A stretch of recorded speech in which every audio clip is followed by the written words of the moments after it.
les gars, le truc, c'est qu'on joue à domicile, mais on dirait que vous avez la pression. C'est un truc de fou. On perd je sais pas combien de points, il va rester 4-5 matchs. Et au final, ça va jouer quoi? À un point. À chaque fois, je vais te dire, ah, j'aurais dû gagner contre Angers, ah, j'aurais dû gagner contre Montpellier, Ajaccio. Ah, les gars, oh, on part en vrille ou quoi? Oh, oh, c'est l'Olympique de Marseille, les mecs. Oh, tout le monde est là. Oh, il y a des gens qui travaillent, qui lâchent leur salaire pour venir. Il y a des chômeurs, il y a des mamies, il y a tout ce qu'il faut. Et on n'y met pas l'envie, frère. Oh, c'est quoi ce bordel? Oh, les gars, au bout d'un moment, il faut se réveiller. Même si on est deuxième, allez, demain, Lens, ils vont jouer contre Rennes. On va dire quoi? On va croiser les doigts. Tiens, j'espère que Lens, ils vont perdre. Non, les gars, ça marche pas comme ça. On met des trous, on arrive, on les éclate un par un. Bam, bam, 3 points, 3 points, 3 points. Et voilà. Alors qu'il est là, si on aurait au moins gagné la moitié des matchs qu'on a perdus, on sera à 3 points du PSG, les gars. Même à 2 points, il y a encore. C'est quoi le problème au Vélodrome selon toi? Qu'est-ce qui se passe? Pourquoi est-ce qu'ils ont peur comme ça? Je sais pas, ils n'ont pas la pression parce qu'on est tous derrière eux, on pousse derrière eux, on est avec eux.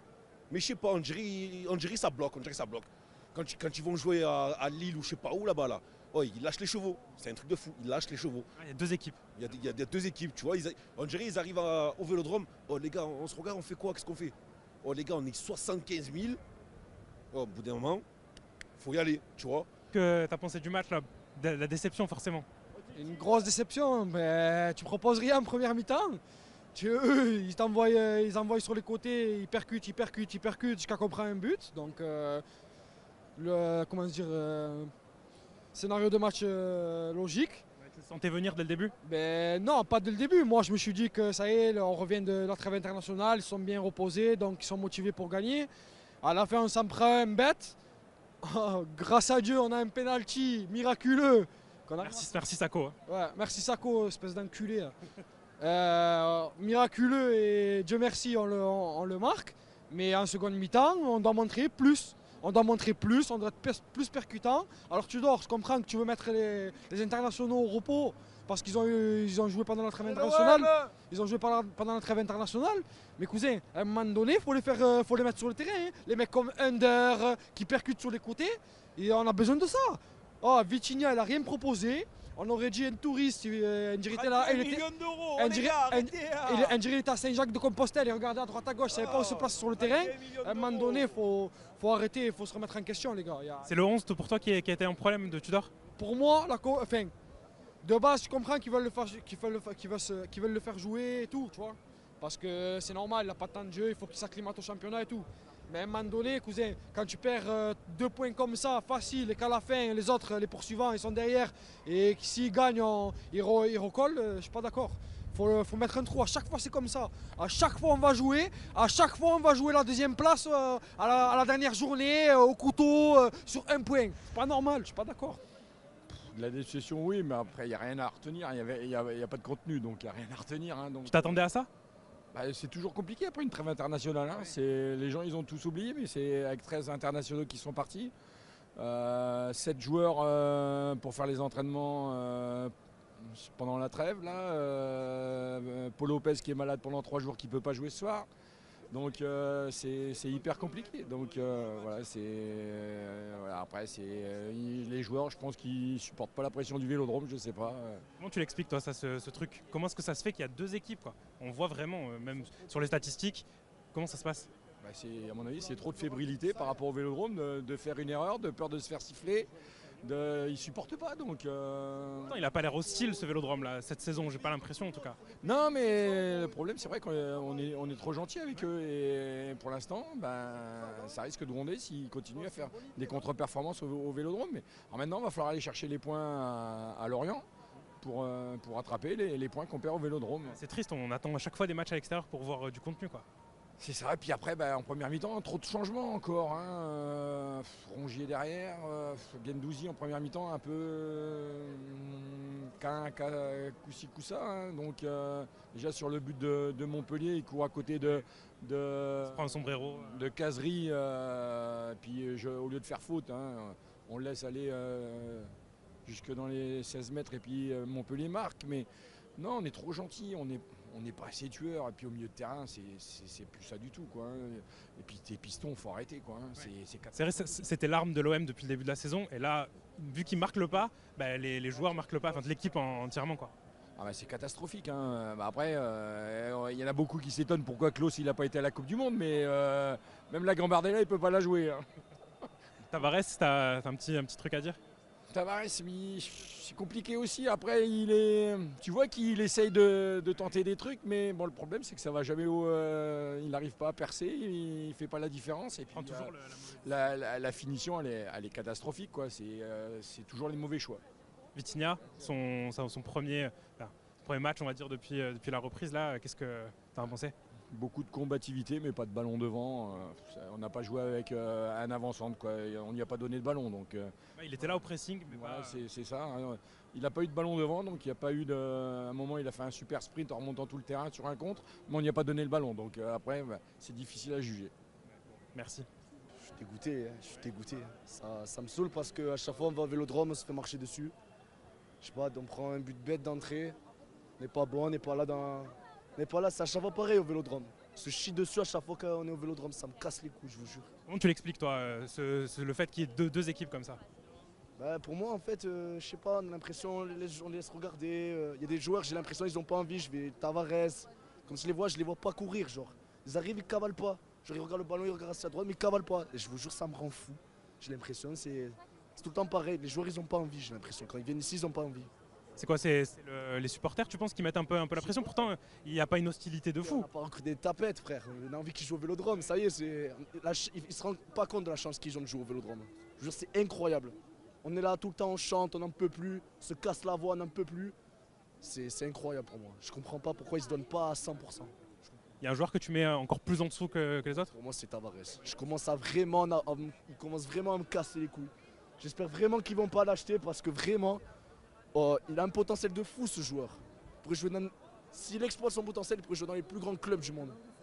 Mais il a aucune envie. Il va finir en D2 de Portugal. Hein. Il va finir là-bas, je suis sûr. Hein. Tu es plutôt d'accord avec ce que dit Tudor, il a le potentiel pour jouer dans des grands clubs? Bah, moi, je suis certain.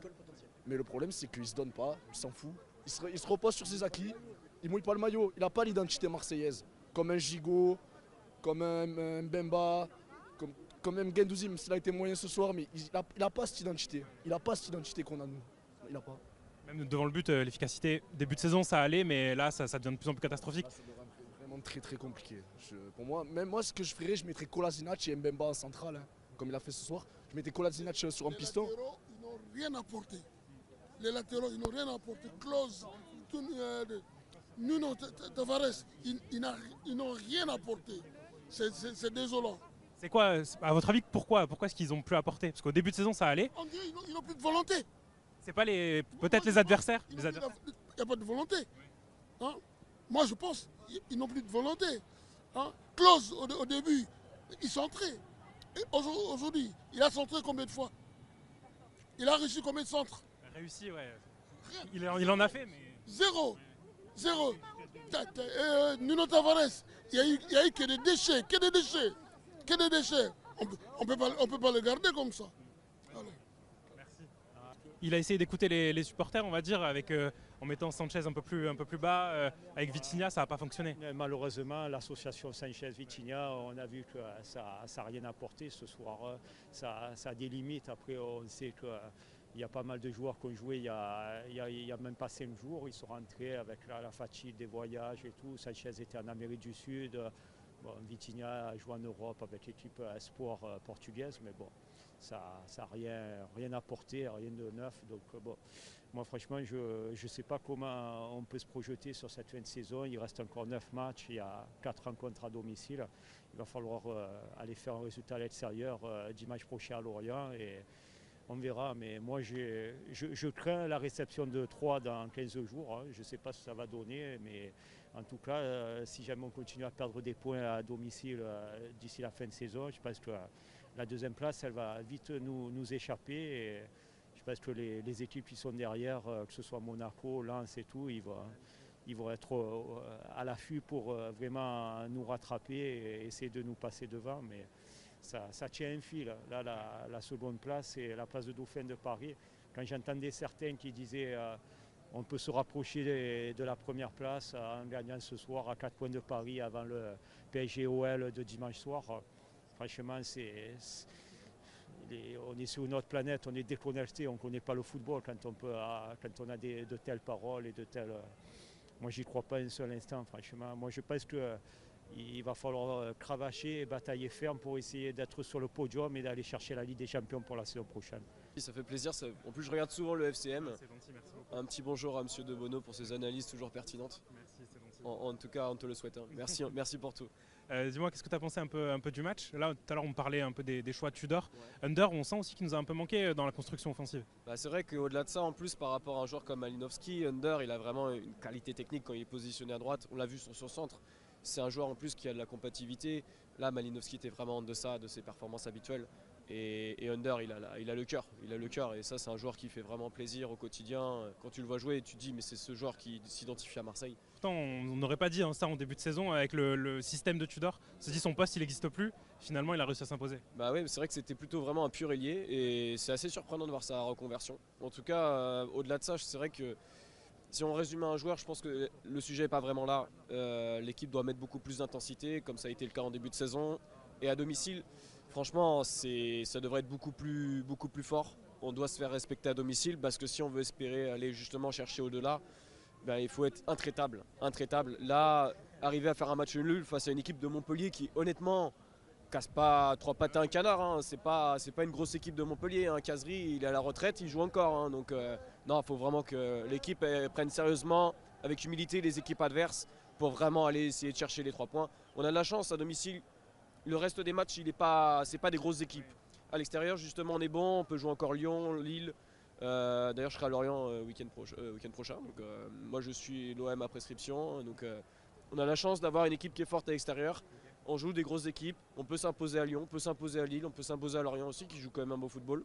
Et malheureusement, ok, on peut être bon à l'extérieur, mais à domicile, on doit faire le taf. Et malheureusement, c'est pas le cas. Elle a su limite en fait. C'est presque de limiter la casse à domicile, quoi. C'est ça. Après, effectivement, tu as toujours l'histoire de les équipes jouent trop bas et on n'a pas d'espace. Là, ça s'est vu sur certaines situations.